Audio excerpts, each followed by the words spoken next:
Bonjour à toutes et à tous pour cette première de BX Foot. Le résultat du quart de finale de la groupe S-Cup entre le Sporting de Bruxelles et le club de Birbeek. Et en fin d'émission, avec la présence du ministre des Sports de la Fédération Wallonie-Bruxelles, nous allons revenir sur les vœux du Bruxelles Football.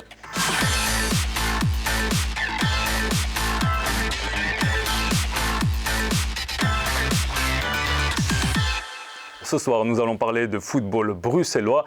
Et pour m'accompagner dans un premier temps, le ministre des Sports de la Fédération Wallonie-Bruxelles, Monsieur Rachid Madran. Bonsoir. Bonsoir. À côté, nous avons Marc Rossen, le Regional Manager de l'Union belge. Bonsoir. Bonsoir.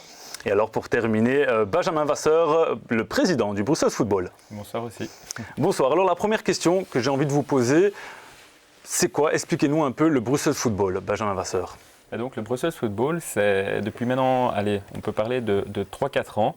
Donc c'est une volonté de créer un organe un peu exécutif pour encadrer les clubs de Bruxelles dans tout ce qui est leur développement. Donc que ce soit au niveau comptabilité, fiscalité, on essaie d'apporter un support aux clubs.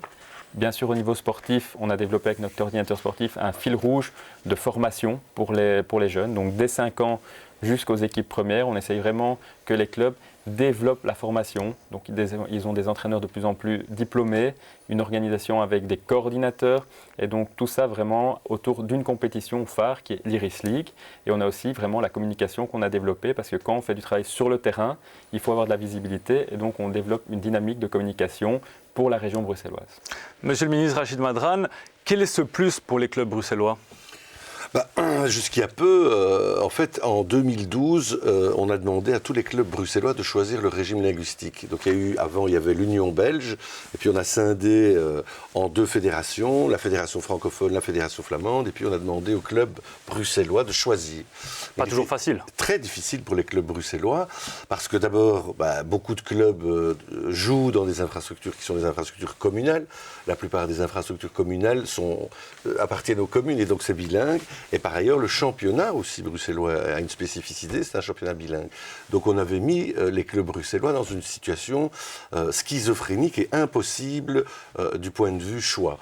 Résultat des courses, moi quand j'arrive, je trouve cette situation, mais ce qui était le plus choquant et le plus délicat, c'était que les clubs bruxellois ne bénéficiaient pas des subsides que les autres clubs wallons, par exemple, recevaient pour une série de dispositifs. Et donc du coup, ce qu'on a fait avec le Bruxelles Football et avec la CFF, on a trouvé une formule finalement que j'appellerais win-win, c'est-à-dire on intègre Bruxelles Football en l'état, elle devient une sorte de 7e province dans la CFF. Et du coup, on peut continuer à jouer dans les infrastructures communales, on peut continuer à garder l'Iris League en l'état.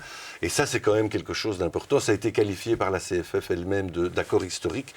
Et donc moi, je suis vraiment très très content pour les clubs bruxellois qui vont enfin pouvoir bénéficier, outre les subsides, aussi de, par exemple, le foot élite études, la détection des joueurs, école de formation pour les cadres, pour les entraîneurs, pour les référés. Bref, on met sur le même pied les clubs bruxellois que les clubs wallons et ça ne met pas en péril les clubs wallons. Ça, je tiens aussi à le dire. C'est vraiment du win-win parce que, en réalité, les clubs bruxellois amènent 30 000 nouveaux membres à la CFF et comme la CFF est financée au prorata du nombre de membres, ça veut dire que l'enveloppe augmente aussi pour la CFF. Du coup, on se retrouve avec des clubs wallons qui sont contents et des clubs bruxellois qui sont contents. Et moi, en tant que bruxellois, je suis vraiment heureux d'avoir pu participer avec Marc et avec Benjamin à trouver une solution et à mettre enfin de l'égalité là où il n'y en avait pas. Allez, tout de suite, on va regarder le reportage du quart de finale de la groupe S-Cup entre le Sporting de Bruxelles et Birbeek. Ils y croyaient. Ils la voulaient, cette victoire. En ce début de match de quart de finale, le Sporting de Bruxelles est prêt à tout pour la remporter. Dernier club bruxellois en lice de la groupe S-Cup, la pression est maximale sur les épaules des joueurs. Mais le jeu de Birbeek est très offensif. Le gardien fait mur devant son goal. Aucune occasion n'est concédée à l'adversaire. À la mi-temps, le score est toujours à 0-0. On y a cru parce qu'en fait, on était chez nous et on sait qu'on est capable de faire la différence. Il n'y a pas vraiment de match où on a démérité sur toute la saison. Quand on a été à Birbeek au match aller, on a fait un très très bon match et on a montré qu'on pouvait faire la différence. Et on y croyait absolument ici, on voulait absolument aller en demi-finale et pourquoi pas la finale. C'est en deuxième mi-temps que tout va réellement se jouer. Malgré quelques occasions ouvertes par le Sporting, Birbeek parvient rapidement à percer sa défense. Un goal, puis un deuxième marqué très rapidement. La motivation s'effondre. Plus moyen de rattraper le match. Dominés techniquement par leur adversaire, les Bruxellois ne parviennent pas à éviter un troisième but. 0-3 à domicile. La défaite est très dure. On a perdu 3-0 et ça nous a vraiment mis un sale coup au mental. L'équipe en face de chez nous avait plus d'envie, était mieux organisée, jouait mieux au football. On a eu un problème aujourd'hui, c'est qu'on n'a pas su garder le ballon souvent. L'heure est au bilan. Il faudra travailler sur les faiblesses de l'équipe. Ce qui nous a manqué, c'était la rigueur. On devait plus être présent dans les duels, plus rentrer dedans. Défensivement, je trouve qu'on a une très bonne équipe. Maintenant, dans le secteur offensif, on pêche vraiment. On a très dur à marquer un but. C'était tout de même une belle aventure d'arriver jusque-là. Le manager est fier de ses joueurs. C'est vrai qu'auparavant, on ne se fixait pas tellement comme objectif de passer et d'arriver dans les finales. Maintenant, vu je dirais ce qui se passe au niveau football et vu aussi ce goût, quand même c'est une coupe, c'est quelque chose de spécial par rapport au match de championnat et par rapport en général je dirais à la compétition de l'année. Eh bien, ici je pense que ça vaut la peine d'être vécu et j'invite en tout cas tous les clubs bruxellois à se lancer corps et âme dans ce genre de compétition. Le Sporting se concentre désormais sur le championnat pour s'efforcer de corriger le tir et terminer la saison en beauté. Mais arriver en quart de finale est tout de même très honorable. Les Bruxellois sont désormais admis en Coupe de Belgique en juillet. L'honneur est sauf. Avant de revenir sur le Bruxelles Football, Monsieur le Ministre, un petit mot sur les derniers Bruxellois qui étaient encore en course. Ouais, on est déçus comme tout le monde, on espérait évidemment mieux, c'était pas leur jour, mais bon, je suis sûr qu'ils ont le potentiel pour à l'avenir nous amener de beaux matchs et de belles victoires. En tout cas, on compte sur eux et le ministre compte sur eux. Alors Marc Grossen, Regional Manager de l'Union belge, on aimerait bien savoir quels sont vos accords avec le Bruxelles Football. Mais les accords avec le Brussels Football, simplement, c'est que le Brussels Football a pris en main la destinée des clubs bruxellois. Et donc, de par maintenant l'accord que nous avons obtenu avec la CFF, les choses sont claires. On a pu aussi adapter les championnats provinciaux. C'est-à-dire qu'à partir de la saison prochaine, nous aurons une compétition Voetbal Vlaanderen, parce que c'est le nouveau nom de la VFV, Voetbal Vlaanderen, et de l'autre côté une compétition ACFF, ce qui va aussi simplifier tout ce qui est monté en division supérieure, où jusqu'à présent, jusqu'à la fin de la compétition, on ne savait pas qui allait être champion, de quel côté il allait monter, néerlandophone, francophone. Idem évidemment pour les participants au tour final. Donc à partir de la saison prochaine, ce sera une chose beaucoup plus claire, beaucoup plus simple, et donc effectivement, en ce qui concerne la compétition Brabançonne, eh bien, elle sera double. Donc d'un côté, la compétition Voetbal Vlaanderen et de l'autre côté, la compétition ACFF. Alors Benjamin Vasseur, aujourd'hui, est-ce que vous aidez tous les clubs bruxellois ?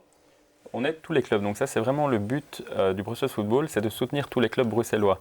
Donc comme on l'a dit, il y a 48 clubs sur 50 qui ont rejoint la CFF et il y en a 2 qui sont déjà affiliés donc, à Voetbal Vlaanderen, mais ce n'est pas parce qu'ils sont affiliés à Voetbal Vlaanderen qu'on ne travaille pas pour eux également. Donc on essaye vraiment que tous les Bruxellois soient soutenus et puissent bénéficier de nos services. Donc ça veut dire que s'ils voulaient demander le service comptable, fiscal pour l'audit, s'ils veulent à un moment venir chercher de l'information et discuter avec nous pour les soutenir au niveau des règlements, au niveau des instances de la fédération. Nous, on est toujours ouverts à les soutenir. Ça, c'est vraiment important parce que c'est la force de Bruxelles. Le côté bilingue, c'est une vraie force. À la fois, c'était en notre défaveur à l'époque, mais maintenant, avec les accords que nous avons signés, on voit que Bruxelles prend vraiment place dans le paysage footballistique, je veux dire, belge aujourd'hui. C'est vraiment important. Monsieur le ministre, aujourd'hui, comment vous aidez le Bruxelles Football ? D'abord, en les intégrant à la CFF, on donne le potentiel aujourd'hui à tous nos clubs bruxellois d'être mis sur le même pied que les clubs wallons. Ça veut dire, moi j'ai toujours été frappé par le fait, par exemple, qu'il n'y avait pas de détection de petits gamins. Le sport, concilier par exemple études et sport et football, c'était difficile pour les clubs bruxellois puisqu'ils n'étaient pas reconnus par la CFF. À partir d'aujourd'hui, lorsqu'on détectera des jeunes talents par exemple dans les clubs, on pourra avec les écoles essayer de trouver des adaptations des horaires pour que les gamins ou les gamines puissent développer leur pratique sportive au maximum et peut-être faire émerger de nouveaux talents. Autre chose, on va beaucoup plus travailler aussi sur par exemple tout ce qui est le foot féminin. Il y a aussi un potentiel extraordinaire à développer. Vous savez, Bruxelles, c'est 183 nationalités. C'est une très grande population de gens de moins de 25 ans.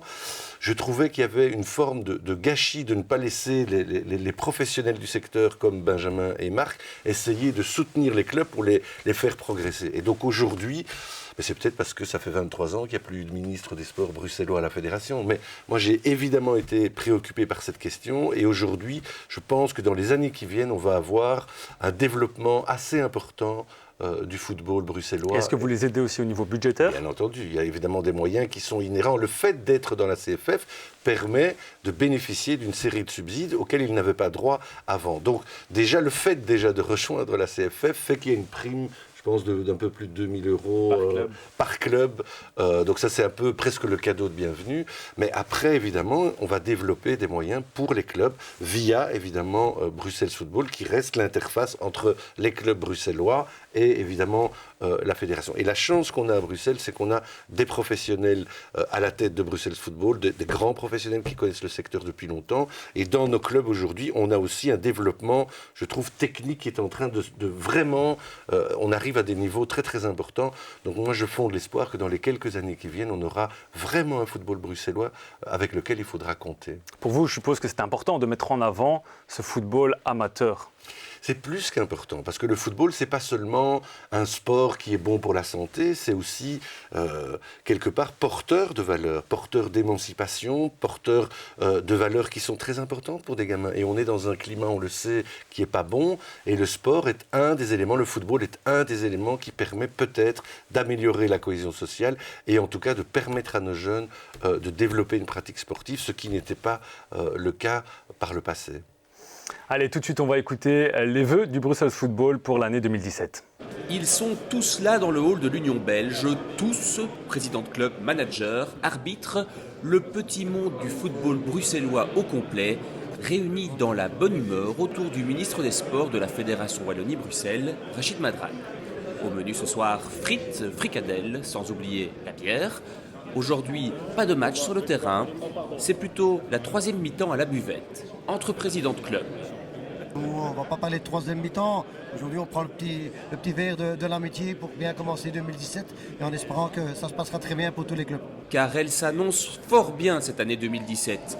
Et elle commence sur une très bonne nouvelle puisque 48 des 50 clubs bruxellois font désormais partie intégrante de l'ACFF, l'association des clubs de football francophones. Les voilà admissibles aux subsides de la DEPS et à tous les services de la fédération. De quoi développer encore davantage le ballon rond dans notre capitale région. C'est vraiment nécessaire parce que Bruxelles, avec sa diversité, avec le nombre de population qu'elle a malgré sa petite taille, elle a énormément de richesses et il y a possibilité de faire énormément de choses. La preuve, c'est qu'il y a pas mal de joueurs qui évoluent partout en Europe, qui viennent de Bruxelles. Et les meilleurs jouent dans des clubs anglais, des clubs espagnols, et ils sont tous bruxellois, donc ça veut dire qu'il y a possibilité. Un beau potentiel pour développer les talents et un vivier pour les vocations d'arbitre. Bruxelles fait figure d'exception et tout le monde s'en réjouit. Normalement, dans 2 semaines, nous avons un cours pour des candidats arbitres et nous savons déjà qu'il y a une 50aine de nouveaux jeunes qui souhaitent se lancer dans l'aventure. On dirait que Bruxelles est un peu l'exception à la règle car partout ailleurs on manque d'arbitres et chez nous nous avons la chance actuellement, on dirait touchons du bois, de pouvoir avoir un recrutement qui satisfait aux exigences des clubs. Des nouveaux subsides, une détection des futurs talents, c'est déjà pas mal. Qu'est-ce qu'on peut souhaiter de plus au club bruxellois ? Que du succès, une bonne formation pour les jeunes, c'est pour cela en gros qu'on est là, donc que du succès quoi. On va donc se quitter sur ces bons vœux. Force, fair play et optimisme, belle année 2017 à tous les footballeurs de la capitale. Alors on l'a vu, il y a pas mal de vœux pour cette année 2017. Marc Rossens, quels sont les projets en annexe ? Mais écoutez, du fait de notre collaboration avec la CFF, maintenant nous allons pouvoir développer sur Bruxelles d'autres activités. Notre équipe était assez restreinte jusqu'à présent et maintenant on aura le soutien évidemment de cette grosse machine. Et comme par exemple le 31 mars, nous avons l'intention d'organiser une journée avec des enfants handicapés.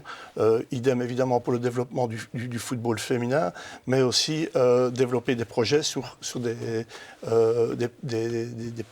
points qui nous tiennent à cœur, comme le respect, le fair play, mais aussi l'aspect multiculturel de Bruxelles qu'il faut continuer à développer et donner une image beaucoup plus positive que celle que nous avons, parce que le football, malheureusement, souvent vient dans l'actualité suite à des incidents, etc. Et nous voulons aussi montrer que le football, c'est beaucoup plus que ça. C'est un travail sur le terrain avec des enfants, c'est un rôle social énorme, c'est aussi essayer d'amener les valeurs du sport dans la vie de tous les jours. Donc je crois que vraiment maintenant, avec l'aide de la CFF, on va pouvoir développer plein de projets. Je pense notamment au projet Parents Fair Play, mais encore d'autres choses. Donc voilà, c'est vraiment... Et donc parce que là, nous allons avoir le soutien justement de la CFF et de son personnel aussi pour développer tous ces projets sur Bruxelles. Benjamin Vasseur, aujourd'hui, avoir l'aide d'un ministre, quel est ce plus ? Écoutez, on l'a dit pendant les vœux. Pour la petite anecdote, c'était donc je pense qu'il y a bientôt 3 ans, on avait un tournoi international pour les équipes féminines U19 avec l'équipe belge, etc. Et donc à ce moment-là, Monsieur le ministre était ministre à la COCOF, on avait eu la chance de se rencontrer et donc on avait pu discuter longuement de la problématique des clubs bruxellois et c'est comme ça, donc déjà avec son soutien à l'époque, on avait pu construire cette idée du Brussels Football pour vraiment encadrer cette jeunesse assez particulière et diversifiée à Bruxelles et vraiment mettre tout ce plan de formation et avoir le soutien. C'est clair que c'est très important, c'est aussi de la reconnaissance, parce qu'on avait beaucoup d'aide au niveau du gouvernement bruxellois, mais c'est beaucoup pour ce qui est image de Bruxelles, donc c'est très communication. Et maintenant, avec le soutien de Monsieur le ministre, on va vraiment pouvoir développer les projets sportifs et c'est ça, comme Marc l'a dit, c'est sur le terrain qu'on veut être. Donc c'est là que c'est très important et on y sera et les projets, vous allez le voir, les prochains mois, les prochaines semaines, ça va se multiplier grâce à cette collaboration. On les attend. Monsieur le ministre, quels sont vos projets pour cette année 2017 au niveau du sport bruxellois ? Il y en a beaucoup. Moi, ce que je souhaite en tout cas, c'est développer au maximum la formation des jeunes. Je veux aussi monter le niveau d'encadrement général. Je pense que c'est très très important quand on se compare aujourd'hui à la fois dans une partie de la Wallonie et à l'étranger. Il faut que l'encadrement technique et sportif soit augmenté.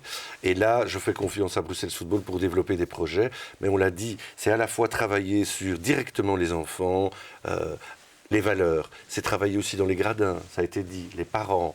Moi, je ne veux plus voir de matchs où ça se dispute dans les gradins, où ça conteste les décisions de l'arbitre sur le terrain. Je veux un football bruxellois qui soit un football digne, un football qui soit respectueux des autres.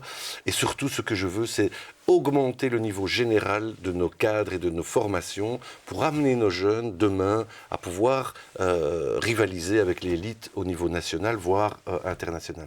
Et donc moi je vous donne rendez-vous dans quelques années, j'ai la conviction qu'on aura l'émergence de nouveaux talents grâce justement à toute cette nouvelle organisation et grâce à toutes les énergies qu'on a dans le club bruxellois. Et donc c'est le moment aujourd'hui de saluer le travail qui est fait par tous les bénévoles, tous les encadrants, tous les parents qui sont derrière. Parce que s'il n'y a pas tous ces bénévoles, s'il n'y a pas tous ces gens qui sont derrière ces gamins et ces gamines, il n'y a pas de club. Et donc c'est une manière aussi de leur rendre hommage et de leur dire voilà, aujourd'hui, la Fédération Wallonie-Bruxelles, Bruxelles Football, on est ensemble pour travailler dans l'intérêt de nos jeunes et dans l'intérêt de vos enfants. Marc Rosson, est-ce qu'on pourra assister à une finale francophone contre flamand ? Oui, bien sûr, puisque dans la réforme maintenant des compétitions, puisqu'elles seront séparées à partir de la saison prochaine, il est prévu que la Groupe S Cup continue à vivre et donc sous une forme un petit peu différente, dans le sens où on aura une compétition Voetbal Vlaanderen, une compétition ACFF, mais la grande finale aura toujours lieu contre donc, une équipe francophone, que ce soit Brabant Wallon ou Bruxelles, contre une équipe du Brabant flamand. Un grand merci d'avoir suivi cette première de BX Foot. On se retrouve la semaine prochaine sur BX1. D'ici là, portez-vous bien.